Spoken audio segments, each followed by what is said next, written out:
Taufik.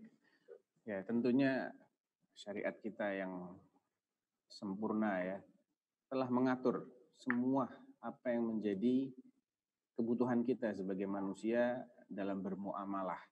Dan aturan ini sifatnya pokok. Artinya nanti dari aturan-aturan pokok ini kita bisa turunkan, bisa terapkan ke dalam banyak sekali kasus. Intinya dalam akad muamalah, ini kan nanti akadnya muamalah ya, ijarah, tepatnya sewa menyewa. Yang disewa apa? Waktunya atau hasil dari kerjaan dia, tergantung. Ketika karyawan ini sifatnya disewa waktunya, Anda harus kerja dari jam sekian sampai jam sekian. Maka dalam kurun waktu jam kerja ini, dia harus fokus untuk kemaslahatan perusahaan semaksimal mungkin. Apabila perusahaan memberikan eksepsi atau pengecualian di mana si karyawan itu boleh sejenak untuk meninggalkan pekerjaannya dan memang itu tidak mungkin dihalang-halangi, ya kita harus terikat dengan pengecualian-pengecualian itu. Misalnya ketika dia sakit atau dia harus mohon maaf ya buang hajat dan semisalnya, itu jelas lah. Nah, kalau dia statusnya di rumah bagaimana? Ya usahakan semaksimal mungkin bisa menunaikan jam kerja dari jam sekian sampai jam sekian itu untuk kepentingan perusahaan. Tentunya perusahaan juga harus menyadari bahwa kerja di rumah tidak akan sama dengan kerja di tempat kerja. Jadi ini tidak perlu ditekankan tapi sudah ma'ruf, al-ma'ruf urfan kal masyruti syartan, sesuatu yang sudah dikenal secara kebiasaan, sudah diketahui secara kebiasaan, itu seperti sesuatu yang dilafatkan walaupun tidak dilafatkan.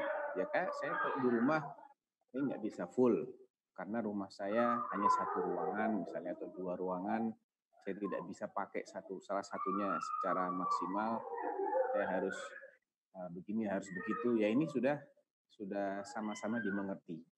Tapi karyawannya juga harus dituntut untuk jujur dalam menggunakan jam kerja.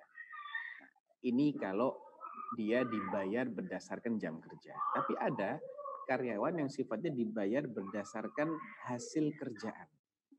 Akadnya menjadi akad muamalah. Kalau kamu berhasil begini, kamu saya kasih begini. Kalau enggak, ya nggak dapat apa-apa. Ya, barangkali ada yang seperti itu, saya tidak tahu.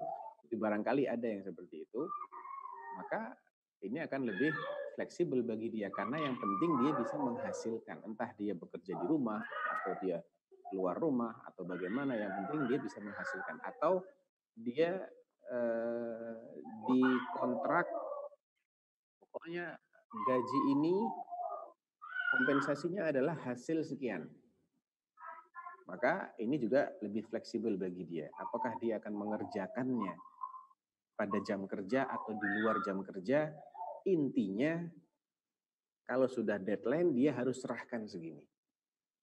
Baru nanti ada kebijakan-kebijakan bagaimana kalau dia tidak sesuai target. Tentunya ini juga harus diatur ya. Jadi intinya seperti itu Akhi Faruk. Secara syariat tidak ada masalah, work from home ya, kerja dari rumah nggak ada masalah. Yang penting dibuat aturan yang jelas yang sama-sama bisa diterapkan oleh kedua belah pihak dan masing-masing harus merasa diawasi oleh Allah Subhanahu wa taala dalam menjalankan tugas dan kewajibannya masing-masing. Naam.